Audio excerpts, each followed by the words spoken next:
Likas talagang mapagmatsyag ang ilang netizen sa bawat kilos ng mga celebrity.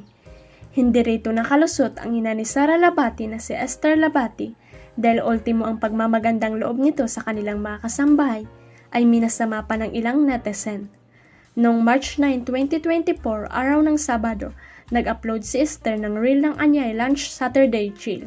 Makikita at maririnig sa kanyang video na nagsasandok siya ng ginisang bunga ng malunggay, tinulang manok at sinangag na basmati rice para sa kanilang driver na mahal daw ng kanilang pamilya. Caption niya, "Our lunch for today, tinulang manok with papaya, lemongrass, loya, onion and garlic plus sauteed bunga ng malunggay at daw ng malunggay, healthy living. Galing ang gulay sa bakuran ni Aling Esther." Ngayon ako nagluto ng aming lunch, pati lahat ng employee at aming bisita. Bisita ba o bisita? Joke lang. Tapos ito ang sa driver namin. Ito ang ginisa sa malunggay. Siya rin ang nagkuha niya sa puno. Gumamit pa ng hagdanan ni Monkey ko. Joke lang. Tapos ito, tinola. Yan, ako rin nagluto. At saka sinangag na basmati. Okay. Nasaan ba yung driver na yan na sobrang mahal ng buong pamilya? Halika nga dito. Special pa yung driver. Tignan mo, may ganyan pa. Ito ang driver ni Sara Labati. Yan. Thank you. Wala pang ngiti.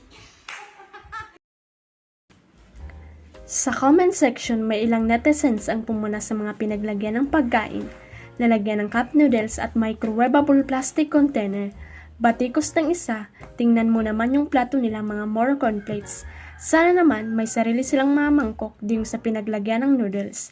Panapo na yun, kala mo lang okay pero masakit yun sa tulad ng naghihirap na ilagay mo yung ulam sa ganong lalagyan. Buwelta ni Esther dito, meron po madam, sariling plato ang mga employees namin. Bakit ba? Ano ba problema nyo? Mind your own.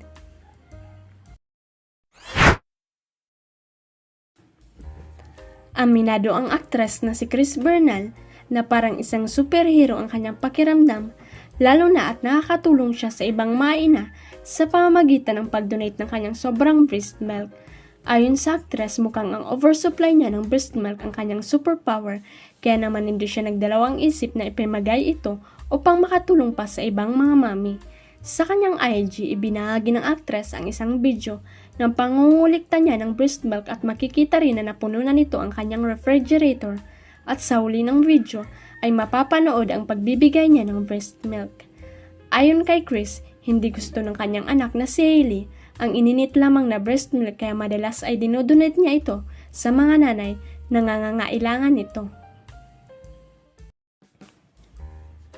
I have not talked about it but God truly blessed with me an oversupply.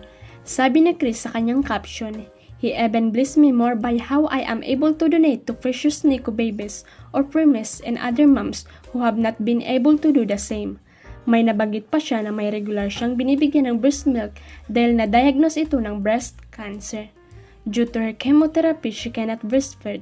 Her strong, healthy, normal miracle baby is named after the patron of people with cancer, Saint Ezekiel Moreno, holding back tears emoji. Dagdag niya, "I believe not all superheroes wear capes. I make milk. I save life.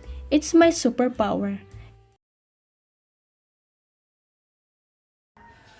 Huwag kalimutang i-click ang subscribe button at i-ring ang notification bell para sa latest at legit chika updates.